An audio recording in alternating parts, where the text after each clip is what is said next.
Dulu tuh sebelum aku nge-DJ Dok, aku tuh dulu pernah kerja di pabrik. Oh, pabrik. Pabrik. Teman-teman nih sudah punya calon belum ya? Calon rahasia. Waduh, rahasia. Rahasia. Kalau gitu kriteria calon idaman Kak Rere itu seperti apa sih? Karena masih terjadi ini sih kayak orang kayak aku dikata-katain gitu loh. Dunia malam kerjanya pasti nggak bener, cewek nggak bener kayak gitu. Sampai sekarang pun masih sering kadang orang di media sosial komen kayak gitu. Sering DM juga ya? yang kadang orang iseng banyak. Iya. Kadang aku sampai ada itu entah itu pacarnya dia atau istrinya sampai maki-maki ke aku dari imigrasinya Malaysia. Kalau sampai dari perform nanti akan kita tahan Rere, bilang gitu. Ditahan.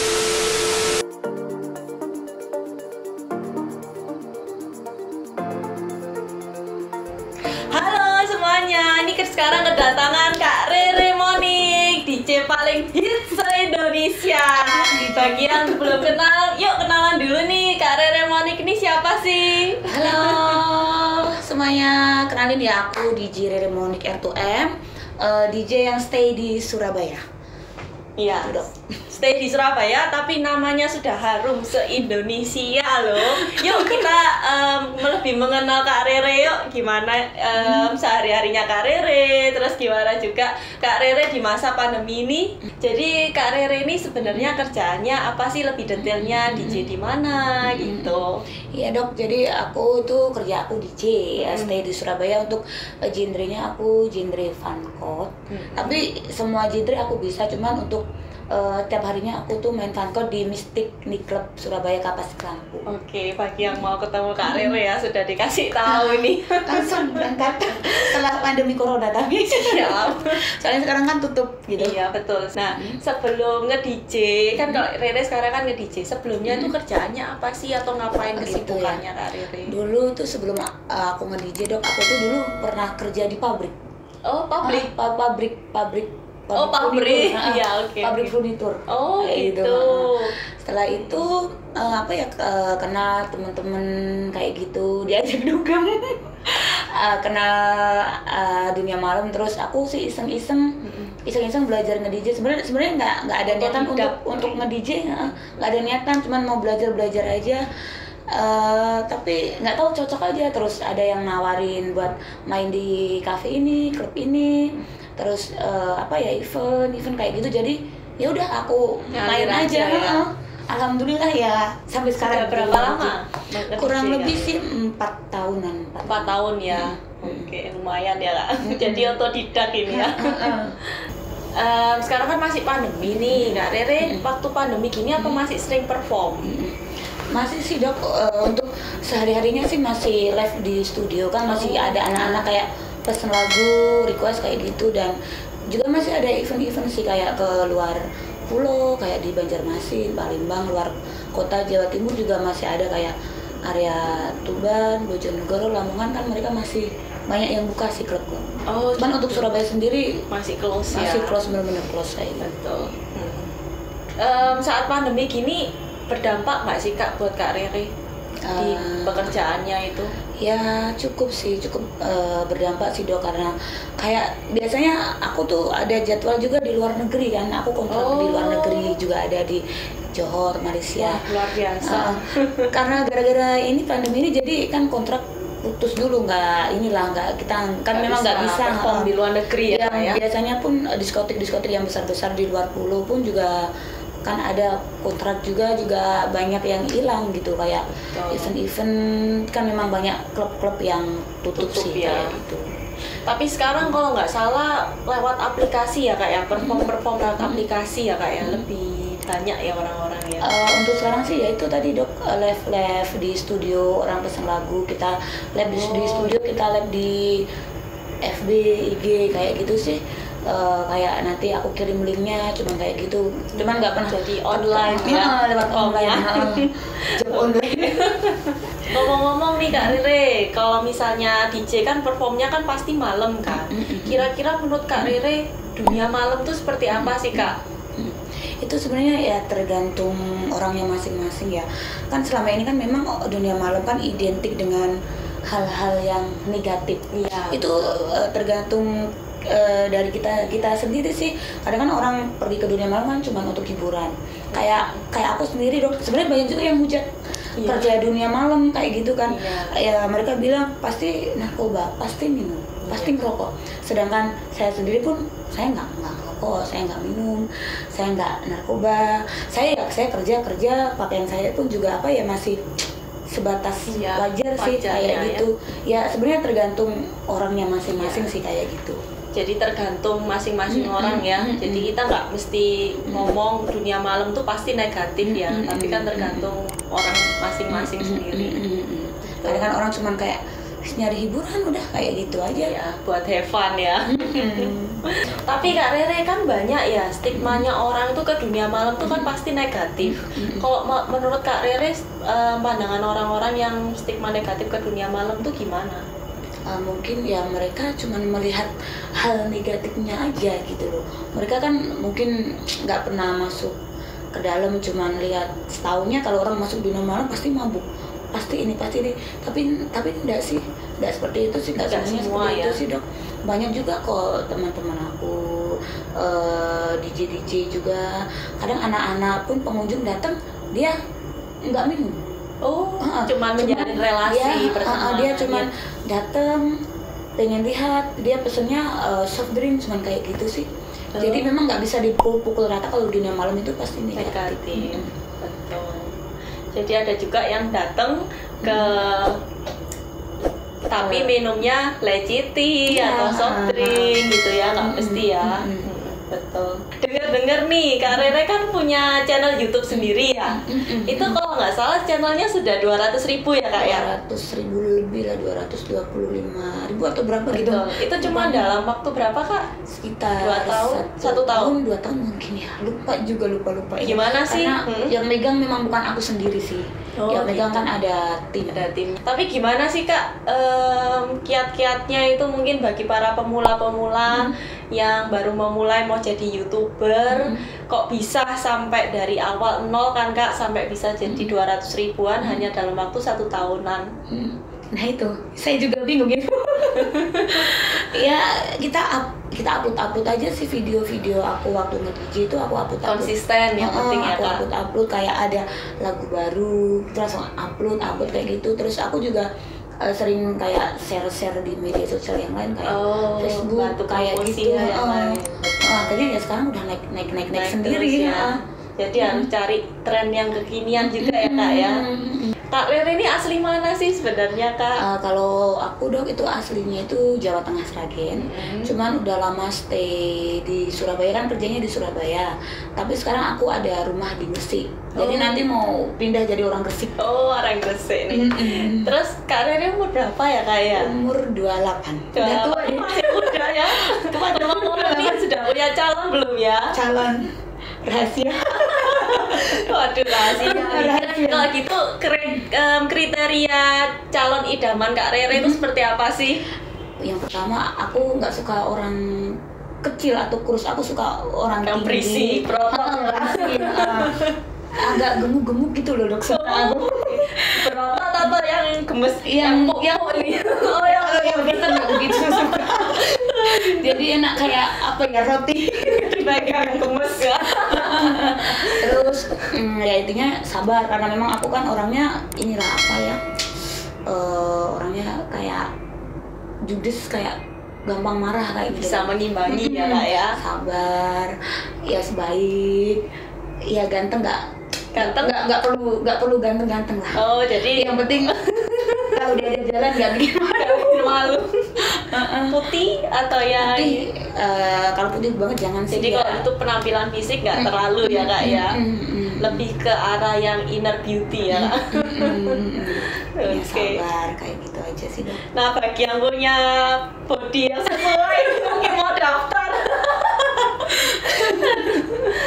Oke. Terus kalau Kak Rere kira-kira punya pengalaman yang mau di-share, baik itu pengalaman positif atau pengalaman negatif di dunia malam selama ini?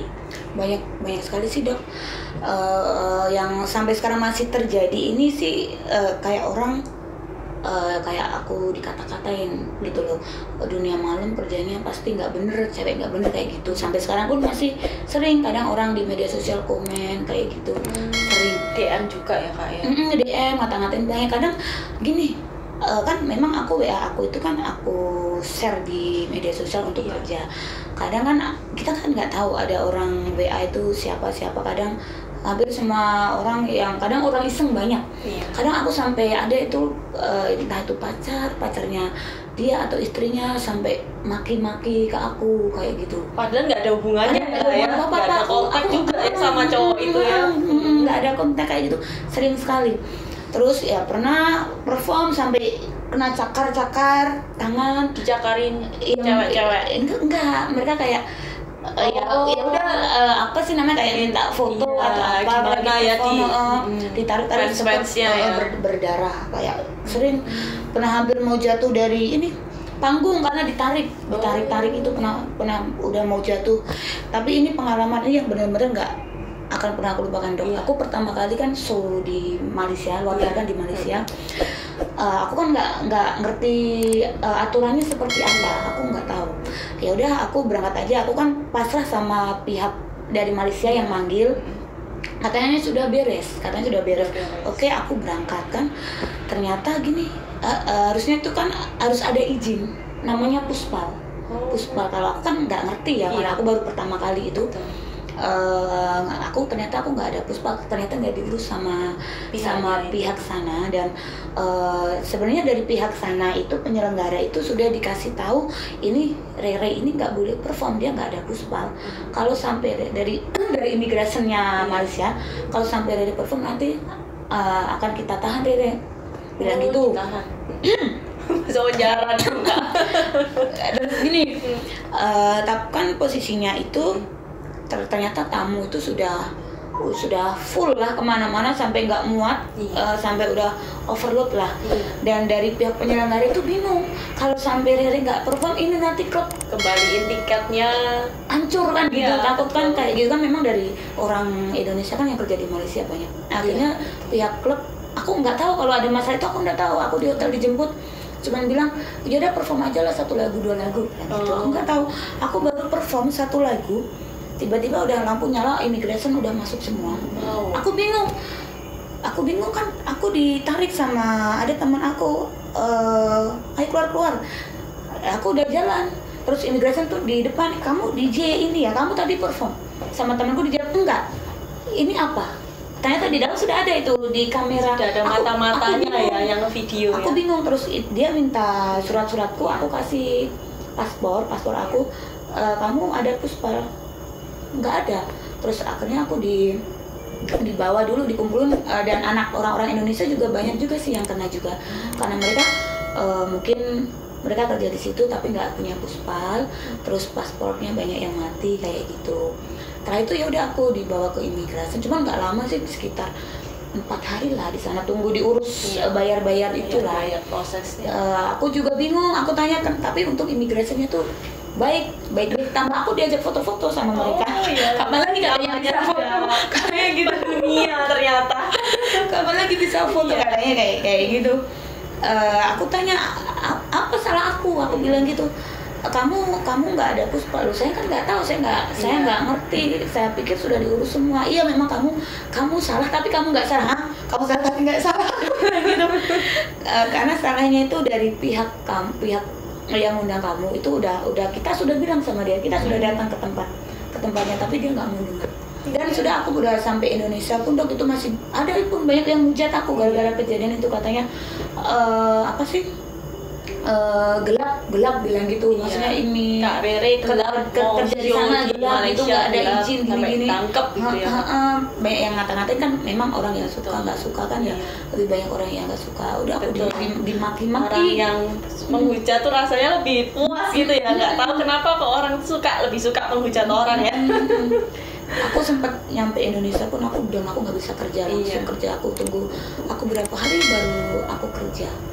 Masih berjalan sampai berapa minggu, masih banyak juga yang hujat di media sosial kan. Itu memang sudah viral kemana-mana kan. Setelah itu akhirnya dari pihak yang undang aku, karena dia kasihan aku juga, akhirnya dia gini, udah Rere kamu balik lagi ke Malaysia, tapi aku bener-bener urus surat-surat kamu, jadi biar orang yang menghujat kamu biar maksudnya lihat kayak gitu. Pembuktian. 2 minggu mungkin ya, 2 minggu atau 3 minggu, nggak ada 1 bulan aku berangkat lagi ke sana dengan izin-izin yang lengkap. Tapi kan mereka nggak tahu, orang yang nggak suka aku, yang hujat aku kan nggak tahu. Itu pun sebelum aku belum berangkat, flare udah keluar, ada info itu sudah dihujat-hujat, pasti nanti ketangkap lagi, nggak ada kapoknya ya, kayak gitu. Aku diem aja udah. Ya udah aku berangkat aja karena memang aku sudah ada suratnya. Bahkan aku sampai sekarang berteman baik sama orang imigrasi yang urus aku, imigrasi Malaysia, ada kontaknya. Jadi kalau aku mau ada shoot di Malaysia atau di Johor, aku selalu WA dia. Orang itu nggak boleh dilihat ya dari cuman penampilan luarnya, tapi kita tuh nggak ngerti pengalaman atau proses yang di dalamnya itu kan ya Kak. Jadi banyak orang tuh kadang menghujat padahal dia nggak ngerti prosesnya, atau ada orang juga yang aduh, orang yang sukses pun masih dihujat. Enak itu sukses gara-gara apa, belum dia nggak ngerti itu tangisan darah prosesnya sebelumnya ya Kak ya. Jadi makanya lebih baik tuh ngaca ke diri sendiri dulu ya sebenarnya orang-orang itu ya Kak. Terus kalau pengalaman positifnya gimana Kak? Kalau pengalaman positifnya sih enaknya tuh dapat duit banyak, cepet dapat duit banyak, duitnya banyak kayak gitu dong. Iya. Kayak event sana, event sini gitu kan juga lumayan. Banyak panggilan job ya karena sudah famous juga ini ya Kak ya. Ya lumayan kayak gitu juga, banyak temen juga, banyak relasi gitu ya Kak. Kayak gitu, banyak orang yang kenal sama aku. Kenal ini ya. Jadi jalan ke sana kadang gitu, kadang ya kalau ke mall gitu Kak, ada yang kenal juga, kadang ada yang minta foto kayak gitu. Betul. Ya nggak cuma alhamdulillah nggak cuma di sini area Jawa Timur aja, tapi ya di mana di luar pulau, di luar sampai kota, luar negeri ya Kak ya. Makanya ini DJ hit se-Indonesia ternyata salah sedunia. Sampai luar negeri. Amin ya Kak. Amin. Oke. Nah, kalau Kak Rere ini kira-kira next ada planning mau usaha yang lain atau mau ngelanjutin fokus di DJ aja Kak? Ya pasti tetep lah dok, mau kayak punya usaha kayak gitu. Karena kan kita nggak mungkin lah kita bakal nge-DJ lagi kan, lama-kelamaan kan nanti aku kan juga tua kan. Iya. Kalau sudah tua kan nggak mungkin aku kayak gitu. Ya pengen punya usaha lah, kecil-kecilan lah. Cuman masih mikir sih usaha apa kayak gitu, masih belum ketemu juga masih sih. Rencana ya Kak, tapi pengennya jadi pengusaha ya. Pengusaha kecil-kecilan atau pengusaha makanan kan juga pengusaha kan kayak gitu. Apalagi sudah famous sih. Kafe kayak nongkrong kayak gitu pengennya sih kayak gitu sebenarnya. Nah kalau untuk next project kira-kira Kak Rere terdekat nih mau performnya kapan? Untuk bulan ini sih dok, masa pandemi ini sih ya alhamdulillah ya masih ada jadwal. Aku besok ini tanggal 4 ini aku ada jadwal di Bojonegoro, tanggal 5 di Lamongan, tanggal 10 di Banjarmasin, tanggal 25 di Bojonegoro, 26 di Tuban, 27 di Lamongan. Udah banyak sekali ya bagi kalian tuh ya yang mau ketemu Kak Rere, dicatat langsung. Untuk yang selanjutnya sih lebih banyak ngerjain party di studio sih untuk pandemi yang online tuh ya Kak ya. Padat banget ya Kak ya jadwalnya ya. Alhamdulillah masih dikasih rezeki. Betul. Soalnya sudah famous, semua orang ini pengen aduh, tapi kalau ketemu jangan sampai dicakar-cakar ya, nanti berdarah-darah. Karena memang pernah cakar-cakar sini sampai sini kaki berdarah, nggak kerasa dok. Setelah aku baru selesai, aku masuk kamar, berdarah semua ini. Saking terlalu antusias ya dengan Kak Rere ya. Dicubit tangan, pinggang, perut dicubit-cubit, ditarik sana tarik sini kayak gitu. Tapi ya aku sih nggak sampai kayak marah atau apa, paling aku senyumin aja sih dok, karena ya kan mereka kan nggak mungkin sengaja kan kayak gitu. Karena emang ngefans ya kayaknya. Kadang diciumin, kalau perempuan masih nggak apa-apa ya. Diciumin, aduh, lipstikannya di muka semua. Sama perempuan ya kayak ngefans juga ya. Cuma sebenarnya kadang agak ada takut-takutnya untuk masa pandemi kayak gini kan, kita kan harus jaga jarak. Kadang ya ada rasa takut-takutnya, cuman mau gimana lagi kalau enggak nanti dikira sombong kan kayak gitu. Orang aku aja kadang kan gini, memang kita kan lagi sibuk, kadang anak orang pada WA kita nggak sempet bales, kayak gitu aja udah dikatain sombong, di DM sombong gini-gini ini kayak gitu. Nggak ngerti proses di belakangnya ya kayaknya, nggak ngerti lagi ngapain nih, malah main hujat-hujat aja. Kayak gitu. Nah, bagi kalian yang masih penasaran gimana sih Kak Rere ini lebih jelasnya, kalian bisa kepoin Instagramnya juga, Rere_Monik ya. Jadi ternyata Kak Rere ini orangnya baik. Jadi kalian bagi yang masih menghujat-hujat, please kita harus ngajar diri sendiri dulu, karena belum tentu diri kita itu sudah yang baik juga.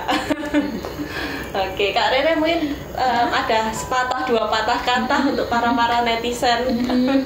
Oke, para netizen tercintaku, buat para haters fan juga tercintaku, aku sayang kalian semua. Oke, terima kasih. Bye bye.